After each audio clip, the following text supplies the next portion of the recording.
20,000 Ghana cedis. In politics, John Mahama is not appealing to swing voters. That's the verdict of former Kumasi Mayor Kojo Bonsu, who's pushing to lead the NDC into the 2024 presidential and parliamentary elections. If we have a new person, the swing voters will have a new mind. You want somebody who hasn't been mudslinged like that. And that is me, Kojo Bonsu. In sports, Let cool has prevailed. The appeal from the Ghana Football Association president as he urges disappointed fans of the Black Stars to continue to support the national team in spite of their abysmal performance at the AFCON tournament in Cameroon. So I share in the pain of the entire country. I share in the pain of everybody who follows the Ghanaian sports. And at this moment, everybody has a right to speak or to share their pain. That's coming up in 20 minutes. And in showbiz, Joy Entertainment opens its 2022 chapter of Celebrate with a double dose of goodness with duo R2Bs. Now swing for me, my Africa lady. Bring it on me. I started like how you whine it. Now swing for. You want to stay for details as we bring you more from the Ademado hitmakers.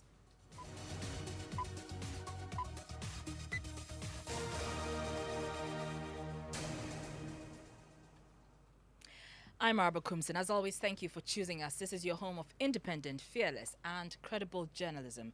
In our first story, scores of people seeking services from public offices have today been left stranded as the strike by the Civil and Local Government Staff Association of Ghana, CLOGSAG, gets underway. CLOGSAG is demanding better conditions of service. At a news conference in Cape Coast yesterday, the Central Regional Secretary of the association, Alhaji Apam Nuhu, urged their members to be resolute until their demands are met. The Central Regional Chapter of the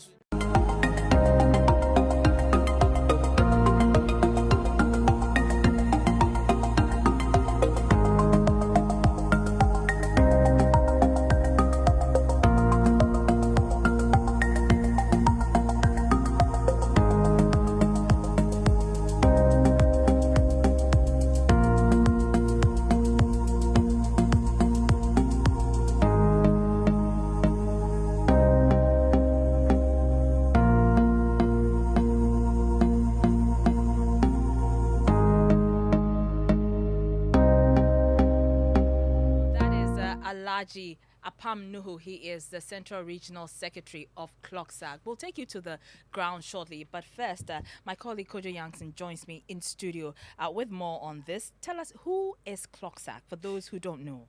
Well, Araba, this association's membership spans workers in the various ministries, departments, and government agencies cutting across all 16 regions of the country.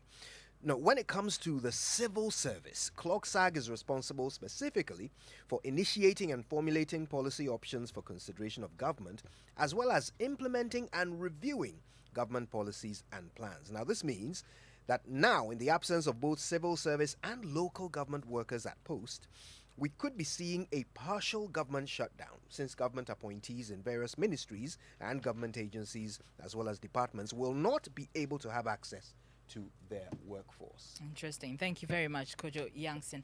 Let's go to the grounds now. First to the Registrar General's Department, where people doing business with the department are stranded. Ernest Menu is there for us. He joins us on the line. Ernest, first of all, paint a picture of how the situation looks like. But you have scores of people who have thronged the office of the Registrar General's Department, many of them being turned away, long faces, some of them stranded. Super Hits Radio, Joy 99.7.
Divine Fenu. He's DCE for North Tong District, speaking to Volta Regional Correspondent Ivy Setoji. Let's head to the Ashanti region now. Prince Appiah joins us with more. Prince, what can you report?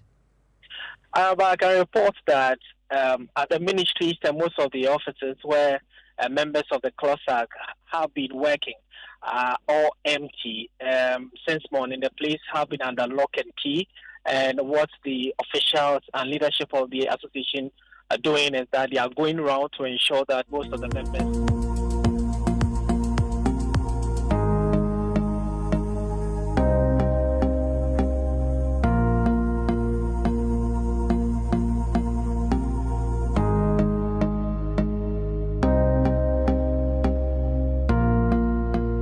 Super Hits Radio, Joy 99.7.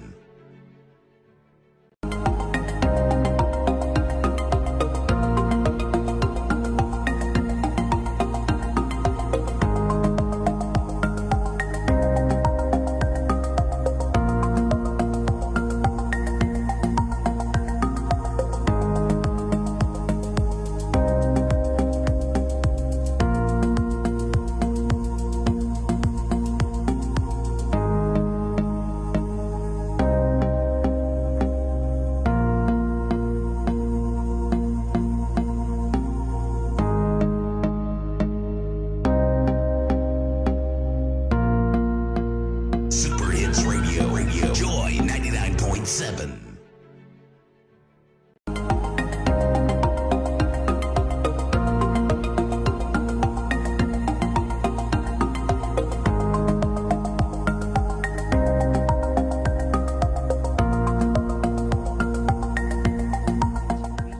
CLOSAC, speaking to my colleague Prince Appiah earlier. Let's turn our attention to the central region.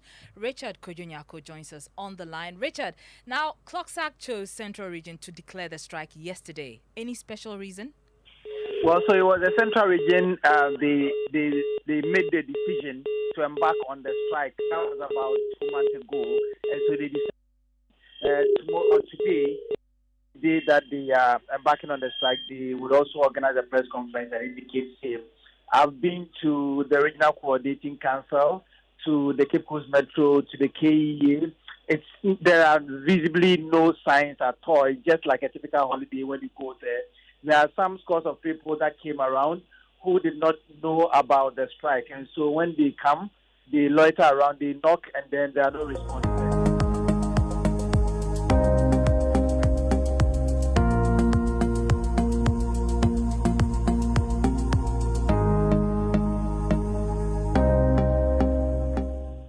Many thanks. That's our Central Regional Correspondent, Richard Kojonyako there. So that's a bird's eye view of the CLOSAC strike across the country. But we are learning that CLOSAC is in some sort of negotiation with government as we speak. My colleague Fred Smith joins me in the studio with details. What do we know? Well, there's a statement actually from the Fair Wages and Salaries Commission, and it says that yesterday government reached an agreement with the leadership of CLOSAC which culminated into the signing of an MOU. The agreement, the statement says, granted some aspects of demands concerning the conditions of service of CLOSAC members, with others being work in progress. In that same MOU, CLOSAC, on the basis of the agreements, committed to calling off the nationwide strike with immediate effect. It continues by saying, we wish to thank the leadership of CLOSAC for their cooperation in this matter, and is signed by the head of public affairs, Elankra. It's interesting that in that letter, they indicate that CLOSAC agreed or committed to calling off the nationwide strike with immediate effect. But as we heard from our reporters, the strike is still on. Yes. Mm-hmm. All right. Okay. Thank you very much, Fred Smith, with those details. Stay with us as we, give you updates on this developing story.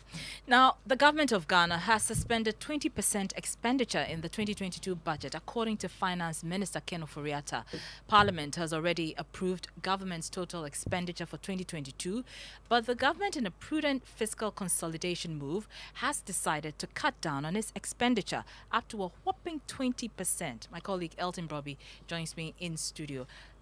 with more on this. Elton, tell us more about this. So, about what we are picking from the finance minister is that to ensure that the government matches our expenditure to revenue inflows, all expenditure commitments in the 2022 budget will be adjusted to match revenue collection. Therefore, in accordance with the Section 25 of the Public Financial Management Law, the quarterly expenditure ceiling of the approved budget will include up to 20% downward adjustment beginning in the first quarter of 2022, subject to revenue performance. That the minister is also saying that government fiscal consolidation agenda is going to be primarily driven by expenditure side with support from additional revenue. In this regard, projected revenue in the 2022 budget will only be spent when they materialize. So when there's no money, there's no expenditure, according to the finance minister. And as you are aware, government projected expenditure for 2022, which has already been approved by Parliament, stands at 135.6 billion Ghana cedis. Right. And how will the change affect or reflect in the 2022 budget, which has already been approved by Parliament? My information is that on Tuesday, the minister will present the paper to Parliament with the hope that it will be referred to the Finance Committee for a report to be done. And then when that is approved, it will lead to the effecting changes in the budget to reflect the 20% downward, cut in expenditure. Very well. Many thanks for those details, Elton Broby. Now, there's an urgent push by civil society group Imani Ghana for full disclosure surrounding the perceived third party involved in the collection and authentication of data for the SIM card registration exercise. This follows confirmation of a leaked letter by the National Identification Authority in which it concludes that the biometric data being collected for SIM registration exercise is not of sufficiently high quality for successful verification. It, however, in a statement dismissed suggestions it is contesting the mandate of the Communications Ministry to implement SIM card registration exercise. But Imani Ghana says on the disclosure of the entity involved in the data collection does not promote good governance. We have more from them shortly. But first, there's more in this News Desk report on the NIA statement.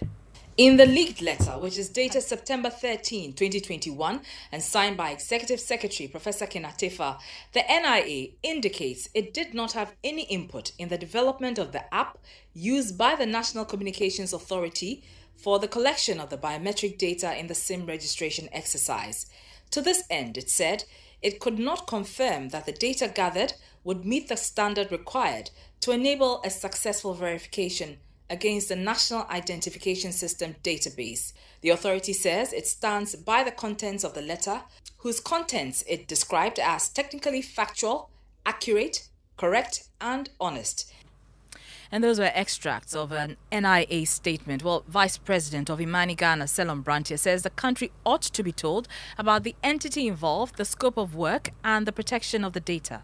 Our contention here is that the NIA has expressed misgivings about the third party that is involved in this particular process and what their role is. And every well-meaning Ghanaian should also be very concerned about the fact that we have an unknown entity that is only known to certain specific people.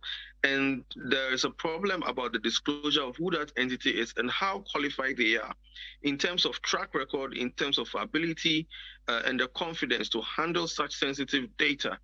And why we are not being given details, or why the Ministry of Communication, which is spearheading this exercise, has been very, very opaque about the kind of entity that is taking all this data and what mode it's using to verify this data. This is very much, this is also very concerning. If you think about the fact that this whole exercise is being run on the premise of removing fraud from the system. So is it the case where we are looking at using one a very opaque measure to be able to be the arbiter of who is being fraudulent in terms of their SIM registration or not? This doesn't even add to the so many questions that we have on the whole legality of the exercise in itself. Salam Brantier is Vice President of Imani Ghana, while ranking member on Parliament Select Committee on Communications, Alhaji A.B.A. Fuseni, indicates the minister and all interested parties will be summoned before them to explain the issues surrounding the registration and plans to reduce congestion. Away from that, the Office of the National Chief Imam is warning of more clashes between rival groups if urgent steps are not taken to deal with deep-seated issues of concern. This comes in the wake of a bloody clash between rival youth groups of Nima and Mamobi. 9 persons remain in the custody of the police, with 2 others gaining a prominent position on the police wanted list. A 20,000 cedi reward is available for anyone who can provide information that could lead to the arrest of the ringleaders. Let's take you live to Nima for the latest. Manuel Conranting joins us on the line. Manuel, are the shops still closed today?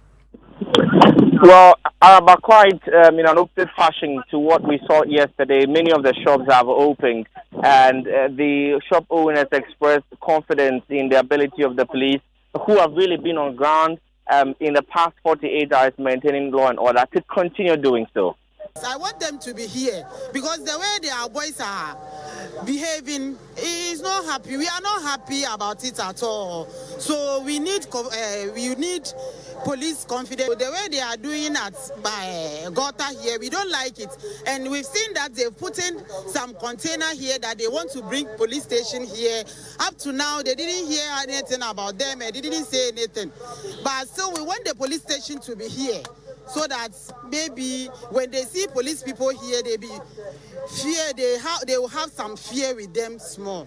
They are area guys, so if they decided to start the fight, they will do it, whether police are there or they are not there. So it's just a matter of we to protect ourselves.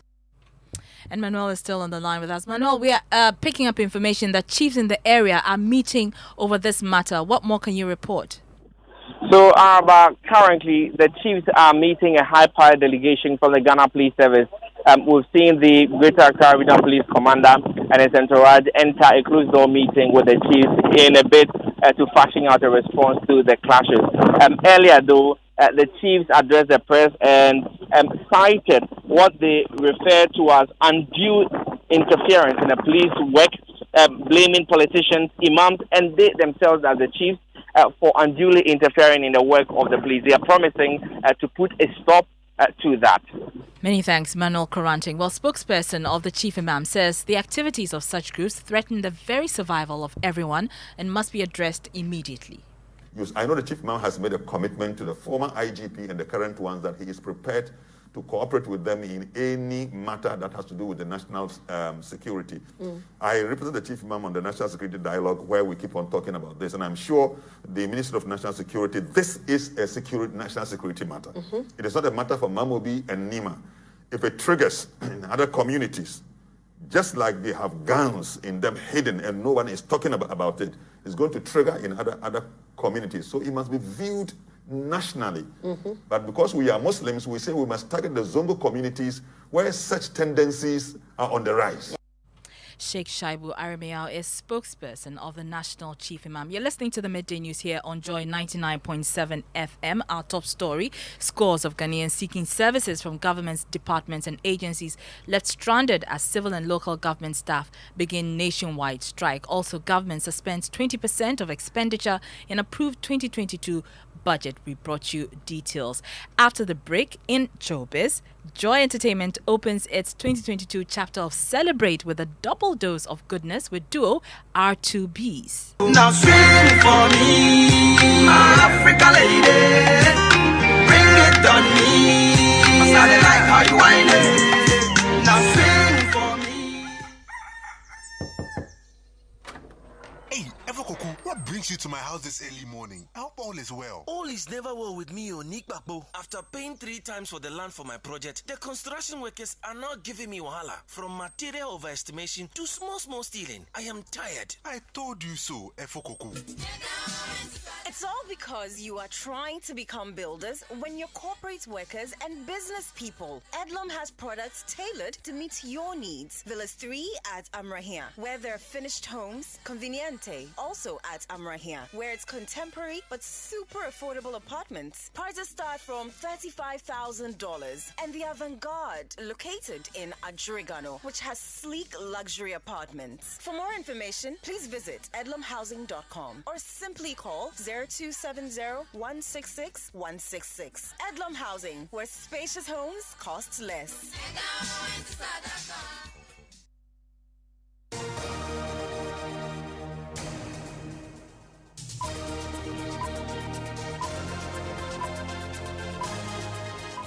And you're welcome back to the Midday News. I'm Barbara Kumson, and in the studio now is Muftau Nabil. He joins us with sports. And in sports today, there are calls for Black Stars head coach Milovan Nraiva to be sacked. However, GFA president Kurt Okreku argues his dream of returning the Black Stars to winning ways can only happen if Ghanaians were a bit more patient with the new squad. He has also been reacting to calls for the entire team to be dissolved. I cannot be happy when our Black Stars have not performed. So I share in the pain of the entire country. I share in the pain of everybody who follows the Ghanaian sports. And at this moment, everybody has a right to speak or to share their pain. But at the same time, it's a moment that we need cool heads to navigate our Black Stars to the levels that we desire.